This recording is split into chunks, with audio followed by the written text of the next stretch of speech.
Buenos días, muchísimas gracias por la invitación, siempre un gusto estar en este prestigioso medio de comunicación. Y sí, la situación fiscal del país a nivel de gobierno central y a nivel de gobiernos seccionales es sumamente preocupante.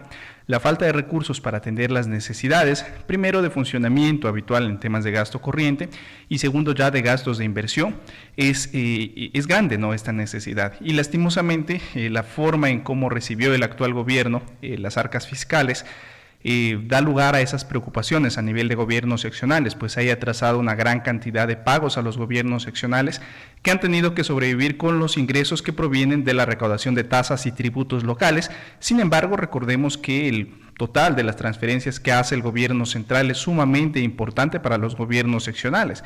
Es un monto mayor inclusive en el caso del municipio de Loja al que el propio municipio logra recaudar con todos los impuestos y tasas que cobra. Entonces, en caso de que el gobierno central no cumpla con estas obligaciones, evidentemente habrá un problema grave ya a lo largo del primer trimestre del año.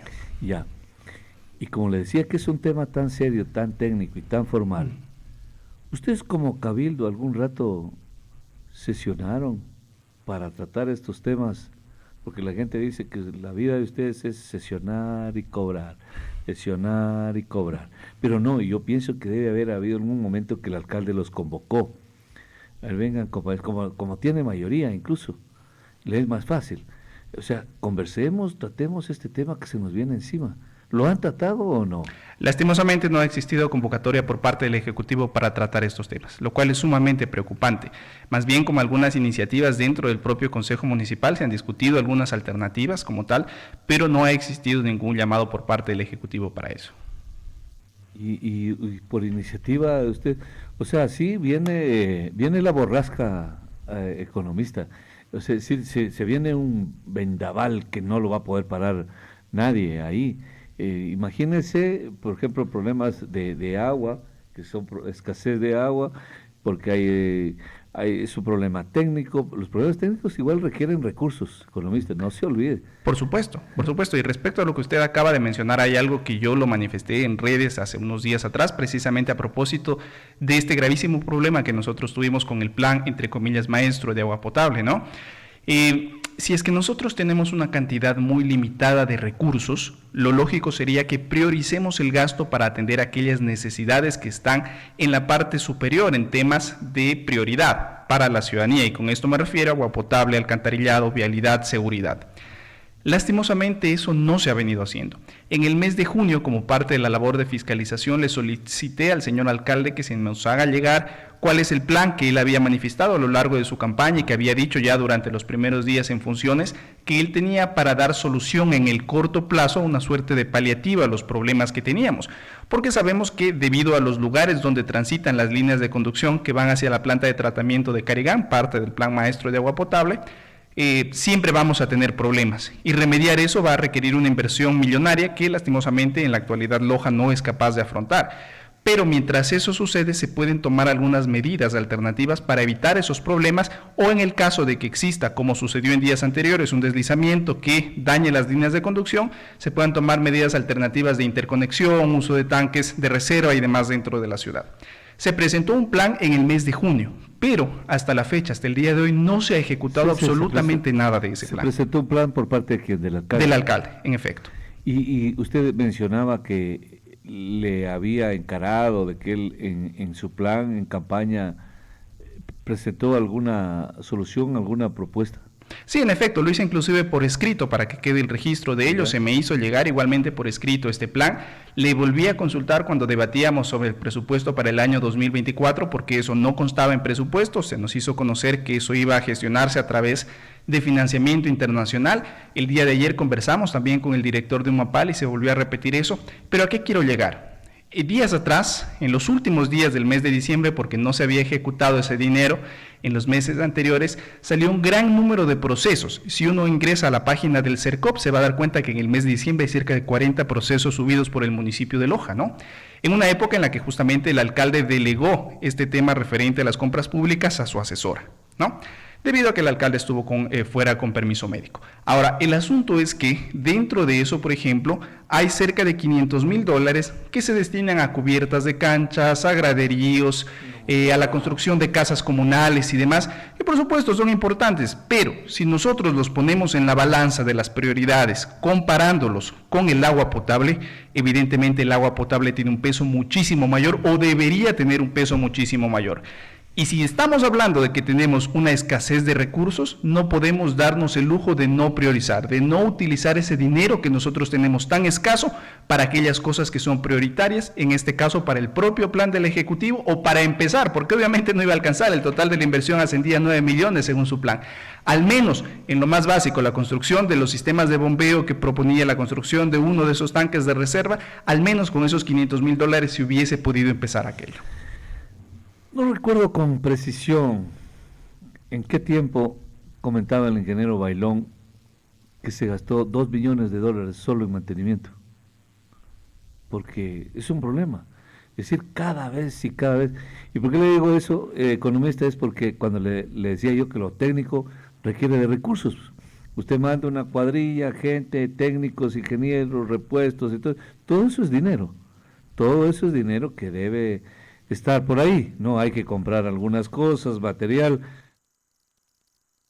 y eso obviamente es un dinero que debe estar a la mano, pero a la mano, así, a la mano. No hay cómo, ¿cómo le puedo explicar? Es como que aquí nos falta una computadora. No es que, ¿sabes qué? El otro año la compramos, no, la compramos ahora como de lugar porque si no hay cómo funcionar aquí. ¿No? Entonces hay cosas que son prioritarias, urgentes, sobre todo urgentes. Muy bien. Ahora usted dice que se dio el lujo de subir procesos de compras públicas avisorándose ya una emergencia, ¿no? Era inminente la emergencia, se veía venir porque... ¿Por qué se veía venir? ¿Por qué era inminente? Porque estábamos entrando al invierno. Y con el invierno este mundo es de locos. En vez de que haya agua suficiente, porque en el invierno llueve, en Loja no tenemos agua cuando llueve. Por eso es que este mundo es de locos, economista. Pues en el sector rural, usted ve acá en nuestro secano, obviamente la gente clama que llueva para tener agua, aunque sea de las tejas, pero tenemos agua de donde no hay, porque llueve. Aquí en la ciudad, en Loja, debe ser el único lugar en el planeta Tierra que cuando llueve agua, no llueve ceniza, llueve agua, pues el pueblo no tiene agua en sus llaves. Este es de locos. Pero me da la impresión, economista, espero que usted no esté metido ahí en este asunto, perdón el término tan así fuerte. Me da la impresión que el mayor de los problemas para nosotros es la mayoría de los concejales que tiene el alcalde. En un cabildo, por ejemplo, hay alcaldes que... Hay dos partes, ¿no? Unos alcaldes vienen y dicen, gracias a Dios yo tengo mayoría. No, pues ahí hay que poner las barbas en remojo el pueblo. El pueblo tiene que poner las barbas en remojo cuando un alcalde proclama que tiene absoluta mayoría. No tiene por qué tener mayoría ni minoría. No tiene que contabilizarlos, que cuantificarlos. No tiene, pues ¿por qué? Mayoría quiere decir que ya sabe el número de gente que está a su lado. Simplemente tengo un cabildo que es demócrata, que es serio, que es responsable, que es buena gente, que es todo. Pero no tengo mayoría, ni tampoco minoría. Pero aquí en el caso de Loja me da la impresión que el problema nuestro es la mayoría, que le permiten hacer todo al alcalde. Bueno, nosotros, y hay algo que usted bien señalaba, en un sistema democrático como el que tenemos siempre tiene que existir un contrapeso, en este caso al peso que tiene el Ejecutivo. El Ejecutivo es un voto más dentro del Consejo Municipal, si bien tiene el voto dirimente, por tanto es un peso mucho mayor. Existen otros 11 votos de los concejales que tienen que estar allí no para entorpecer la labor ni para hacer la venia siempre a las decisiones del Ejecutivo, sino para aportar desde sus diferentes campos de experticia, desde las diferentes visiones que representan dentro de la ciudadanía estos concejales y con ello contribuir a enriquecer las decisiones, a frenar aquellas cosas que puedan ser erróneas y apoyar aquellas cosas que sean buenas. Y en efecto sí, muchas de las iniciativas del señor alcalde a lo largo de estos últimos meses han pasado porque han contado con un respaldo mayoritario. Cuando yo hacía, por ejemplo, la crítica que hice recién sobre el tema de la priorización de los recursos, no es algo nuevo que yo haya hecho. Yo ya la había señalado varios meses atrás cuando se pidieron cambios de partidas presupuestarias para atender igualmente obras que no eran prioritarias en parroquias en las que se tenía situaciones como que solamente 3 de cada 10 viviendas tenían acceso al alcantarillado. Entonces, cosas como esas yo las denuncié a su debido tiempo, las reclamé en sesión de cabildo y luego posteriormente en algunas intervenciones en medios de comunicación. Y lastimosamente solo estuvimos cerca de 4 o 5 concejales en contra de esas decisiones, el resto habrá tenido sus razones, ¿no? Y cada quien sabrá dar cuenta de ello para aprobar esos problemas. Pero tal como lo dije en ese momento, si nosotros no ponemos desde ahora claras las cosas, evidentemente esto va a seguir creciendo como una bola de nieve en una avalancha que termina al final generando un caos de algo muy pequeñito. Y algo muy similar iba a suceder si nosotros desde el principio no exigíamos que haya una priorización fuerte de los recursos, dado el contexto gravísimo de austeridad en el que nos encontramos. Así es, economista. Pero a medida que pasa el tiempo, vemos que el alcalde suma y suma concejales. Yo le digo porque no es del otro mundo, ¿no? Yo vi aquí al inicio un concejal particularmente, vamos a decir, qué berraquera de concejal. Cómo planteaba inteligente, planteaba bien los problemas. Y pues, no es que uno aplaudía porque estaba en contra del alcalde, no, sino porque planteaba bien el problema y la solución. Se difuminó en el tiempo. Averiguando, otro concejal cuenta. Dice, no lo vas a oír. Ya está cooptado. Ya está del otro lado, se fue. Lo perdimos, hermano, dijo, lo perdimos. ¿Qué es eso? Por eso es que a mí me preocupa, es eso, o sea, un alcalde no puede hacer, o sea, hemos tenido aquí alcaldes difíciles, ¿no? Que han hecho lo que han querido por encima de concejales del pueblo, de lo que sea, y las consecuencias las tenemos ahí. Pues. Esto no es un invento, no es una difamación, ¿no? No, pues los tenemos a la vista, todos los abusos que se han cometido, pero por lo menos siempre hubo una voz altiva, digna, democrática de un concejal que defienda al pueblo. Ahora yo noto una vez más de que esa mayoría que tiene el señor alcalde le permite ignorar más los problemas del pueblo. Bien, bueno, en efecto, como se señaló, como lo mencioné hace un instante, cuando las cosas se plantean bien, independientemente de quién sea el alcalde, de quién esté frente a la institución municipal, creo que es una obligación de todos guardar banderas políticas, posturas personales y apoyar. Pero asimismo, cuando las cosas se hacen mal, es nuestra obligación criticarlas. Yo alguna vez lo mencioné con el señor alcalde en la sesión de Cabildo porque él me criticó fuertemente a mí en la sesión diciendo que estaba oponiéndome a todo. Y yo le decía, señor alcalde, cuando usted ha hecho las cosas bien, yo públicamente en sesiones de cabildo y en los medios de comunicación lo he aplaudido. Con esa frontalidad lo he felicitado. Pero cuando se hacen las cosas mal, también he sido muy crítico, porque ya no puede seguir pasando esto. Y en el cabildo, lastimosamente, tenemos gravísimos problemas que parten desde la propia convocatoria y organización de las sesiones de cabildo. Usted recordará aquellos eventos ya bastante preocupantes que no han sido solucionados o que no se han tomado medidas correctivas respecto a ellos. Cuando se nos pidió que subastemos, en este caso que se venda una franja de espacio público que resultó ser un pedazo de la calle en el centro del Cisne. Cuando se nos pidió que demos en donación un lote municipal a un privado, que para empezar no se puede donar bienes inmuebles del sector público al sector privado, y segundo que ni siquiera había sido de propiedad del municipio, sino que estaba en disputa con un particular. Y esa clase de cosas siguen sucediendo hasta el día de hoy. Se nos pone a que discutamos ordenanzas supuestamente en primer debate, cuando ya en el periodo anterior del Cabildo habían sido discutidas en primer debate y estaban de hecho esperando un segundo debate. Esa clase de errores no tienen que seguir sucediendo. Se han exigido que se tomen correctivos, pero lastimosamente han existido oídos sordos a estos problemas. Como ser que fuera chiste, le toman ahí al municipio. Y eso es gravísimo, y es un problema en realidad estructural que hemos estado teniendo por muchísimo tiempo, que se presenten ordenanzas que no tienen ni pies ni cabeza, problemas gravísimos que están planteados dentro del Consejo Municipal, porque a veces no dimensionamos qué es lo que implica el Consejo Municipal. Allí se hacen leyes a nivel local que rigen la vida, que afectan a todas y a todos los lojanos. Entonces no es algo que pueda tomarse a la ligera, es algo que tiene que tomarse con muchísima seriedad. Economista, y viéndolo así las cosas, el señor alcalde pues a veces se vuelve intransigente. Pienso yo que debe ser porque es novato en el tema y particularmente porque está rodeado seguramente de un séquito de aduladores que eso sí le pueden causar daño. Creo que más le sirven sus opositores, sus detractores, quienes lo censuran que sus propios aduladores. Mi maestro solía decir, no lo olvide, economista, el adulo es como la moneda falsa, empobrece al que la recibe.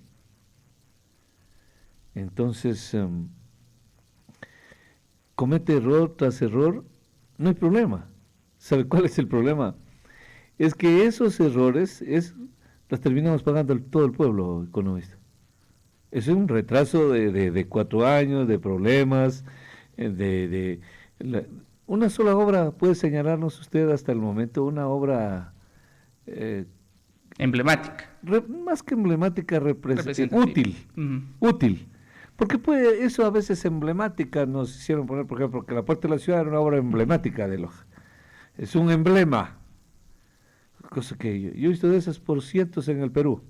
Las puertas de la ciudad, he visto por cientos en ciudades antiguas del Perú, tal cual, están ahí. Nunca he visto que los peruanos digan, esta es una obra emblemática, ¿no?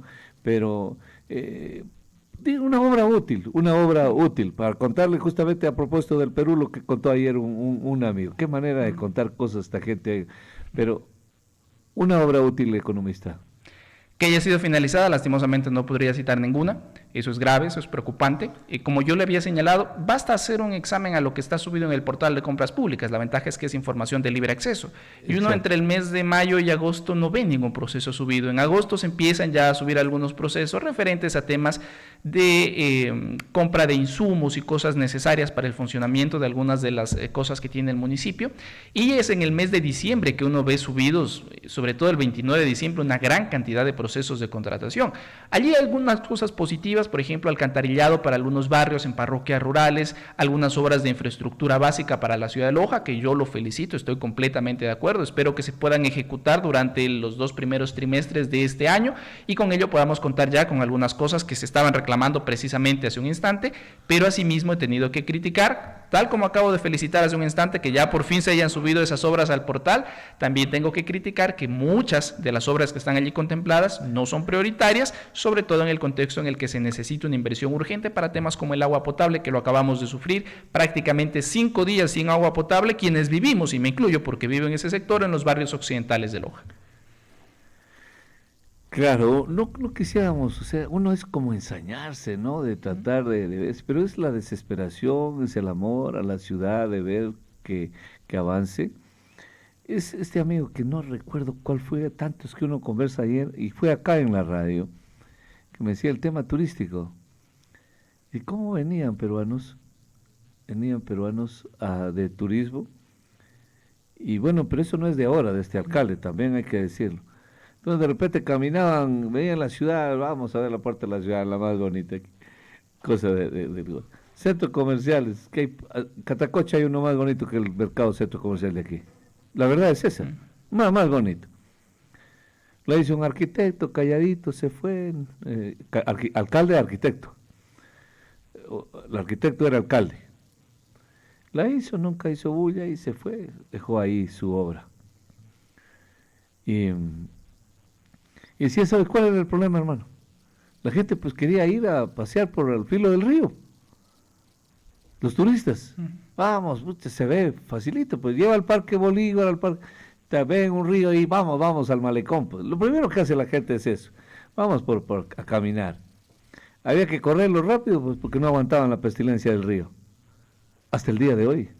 Y eso es un problema gravísimo. Se hizo una obra que era necesaria, la construcción de la planta de tratamiento de aguas residuales como parte del plan de regeneración urbana de Loja, era necesaria, hace mucho tiempo atrás, de hecho nos demoramos muchísimo tiempo en hacerlo. ¿Eso va a aliviar la pestilencia de los ríos? Solo cuéntame usted técnicamente. Ahí hay un problema grave, nos pusimos los zapatos sin antes habernos puesto las medias. Hágame ¿Por qué digo favor. esto? Exacto. La planta tenía que construirse, completamente de acuerdo, pero si usted construye una planta de tratamiento de aguas residuales, tiene que construir al mismo tiempo los colectores que lleven las aguas servidas a esa planta.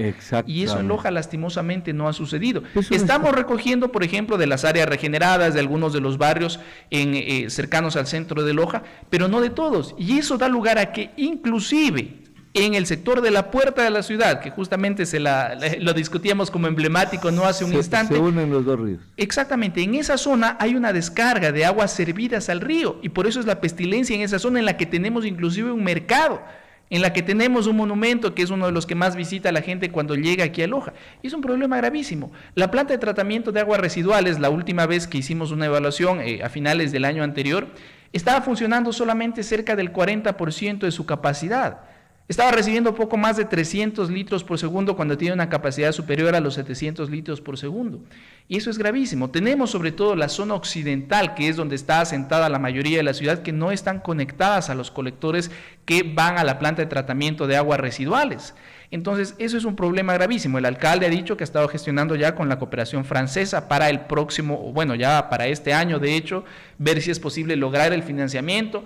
Ojalá que sea así, pero seamos conscientes que después de que eso suceda, luego de todo el proceso burocrático que tiene que darse para la suscripción de este convenio, tardará unos 2 años al menos en construirse esos colectores.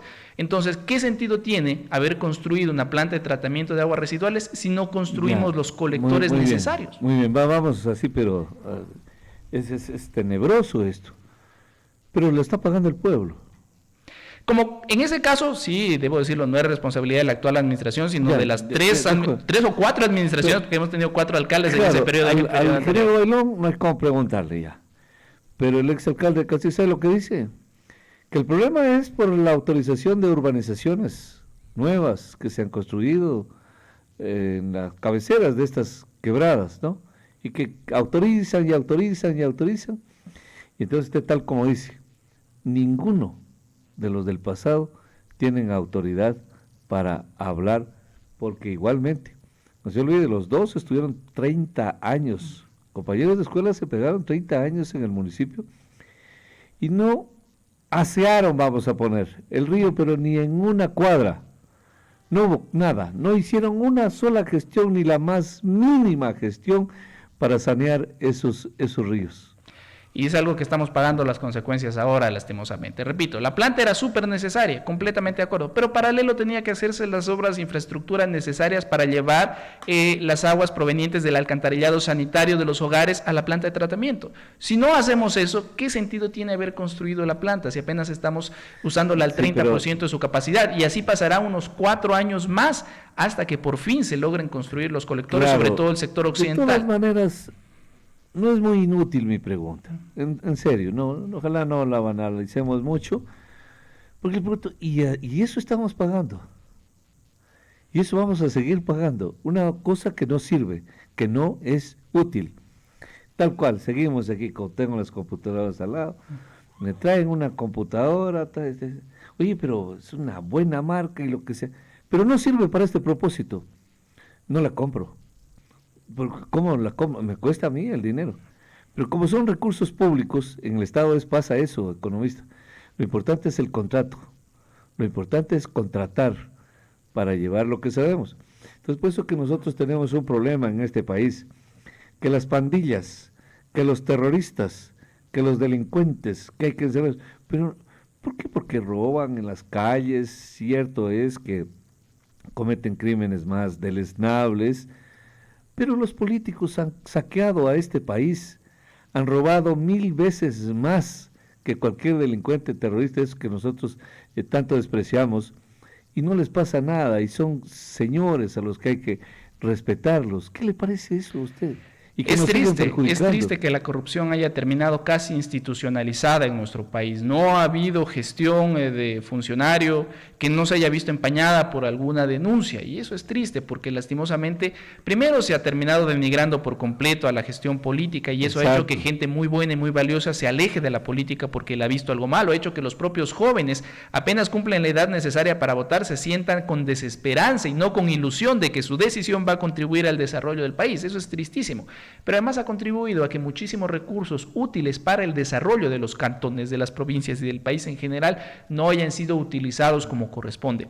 Nosotros aquí, como parte, por ejemplo, de la labor de la Comisión de Fiscalización, llevamos ya algunos casos, algunas denuncias gravísimas. La más reciente, una que estamos investigando en el Centro de Matriculación Vehicular, que fue de hecho presentada previamente en algún medio de comunicación digital y que se nos hizo llegar a nosotros la información. Hemos recibido ya la última información desde el director del Centro de Matriculación Vehicular la semana pasada, y es muy preocupante lo que nosotros vamos encontrando. Evidentemente, una vez que concluya esta investigación, habrá el informe correspondiente, se presentará la denuncia en fiscalía y demás, Pero repito, eso es un problema gravísimo. Y el que siempre estemos escuchando rumores de que se han hecho las cosas mal, de que ha habido la influencia para beneficiar a tal o cual persona es sumamente preocupante. Eso no debería pasar, porque estamos nosotros con los recursos tan escasos que tenemos dilapidándolos, utilizándolos de manera incorrecta, favoreciendo a una que otra persona, y eso no tiene que pasar así. El momento en el que nosotros logremos tener un sistema eficiente para detectar esos problemas y erradicarlos, recién podremos nosotros empezar a transitar hacia un mejor futuro. Ahora, economista, para ir concluyendo,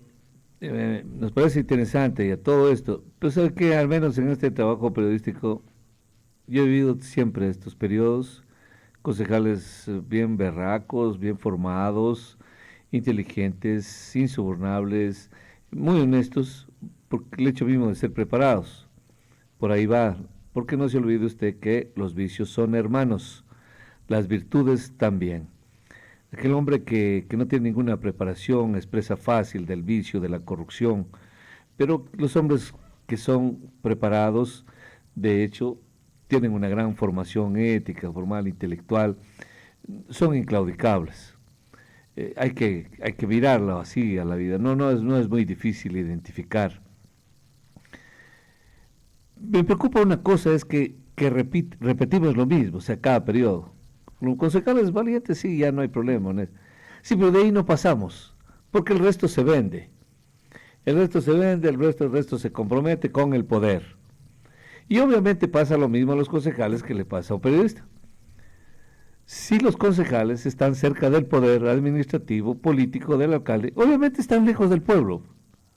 No hay perdón de perderse. Y si está cerca del pueblo es porque está lejos del poder político del alcalde. Es la única manera de encontrarlos. A los concejales representantes del pueblo se los encuentra lejos del municipio, lejos del poder de la alcaldía, lejos del cuerpo de bomberos, usufructuando ellos, sus familias, y ahí uno no tiene nada que hacer. Uno debería decirles, tengan la bondad de quedarse en su casa, la Contraloría no va a hacer nada, nadie los va a hacer, y reciban su sueldo allá, porque usted no sirve para nada allá. El momento en que claudican así, ustedes ya no tienen nada que hacer acá, el cabildo más gastan en luz, aquí todo esto. No, mejor quédense. Pero el problema es que, ¿qué van a hacer ustedes? ¿Qué va a hacer usted particularmente? O sea, venir a los medios, denunciar, y ahí queda todo. El problema es que queremos resolver problemas uno solo, así mismo. Algún rato le preguntábamos, dígame una sola obra del alcalde, que sea útil. Dice, ninguna, ni para el remedio. Muy bien. A ver, señor concejal, ¿qué cosa ha fiscalizado usted? ¿Qué actividad, qué gestión del alcalde la ha fiscalizado y ha puesto orden? Ha puesto orden en su vida como concejal. Cuéntenos, entonces, eso va a ser difícil para más adelante, concejal. Bueno, incluso ahora podemos hacer un brevísimo resumen de los procesos de fiscalización que han salido ya con su informe y de aquellos que están en curso. El primero fue del caso con el contrato para el asfaltado de los 10 barrios, creo que de eso ya habíamos conversado en algún momento anterior, tristísima la situación, un pago que nunca debió hacerse de 3.8 millones de dólares que se hizo el jueves, el último jueves de la administración de la exalcaldesa Picoita, con un contrato complementario inventado, porque los contratos complementarios no se hacen para pagar anticipos, que nunca estuvieron contemplados en el contrato original, sino para obras adicionales que nunca estuvieron previstas o que surgieron sobre la marcha, ¿no? Ese fue el primer informe de fiscalización que nosotros presentamos, inclusive ya lo presentamos al informe en Fiscalía, nos llamaron a rendir versión a través del presidente de la comisión, Contraloría se comprometió por escrito a que en el año 2024 eso sería parte de su examen a la actuación del municipio de Loja. El segundo informe de fiscalización que nosotros presentamos fue ante la denuncia de un presunto tráfico de influencias en la comisaría de ambiente que involucra a la actual asesora del alcalde, precisamente a la que el señor alcalde, en conocimiento de que existía esta denuncia, le dio la potestad para que ella esté a cargo de los procesos de contratación pública a lo largo del mes de diciembre y hasta el mes de febrero. Ya, muy en la actualidad, no, lo que pasa, economista, que se me ha ido el tiempo y tengo una entrevista vía Zoom inmediatamente. Pero queda esto extraordinariamente bonito, pendiente, para decir también qué hacemos concejales, ¿no? Para ver que, ya sabemos, los que están de ese lado, de la otra orilla, obviamente que nunca van a presentar ningún informe de fiscalización, nunca, jamás, porque están de ese lado, ahí no hay nada que fiscalizar. pero usted lo ha hecho muy bien. Yo le quiero agradecer muchísimo y nos hablamos otro día, ¿le parece? Sí, muchísimas gracias a usted por la invitación. Gracias, economista. Gracias.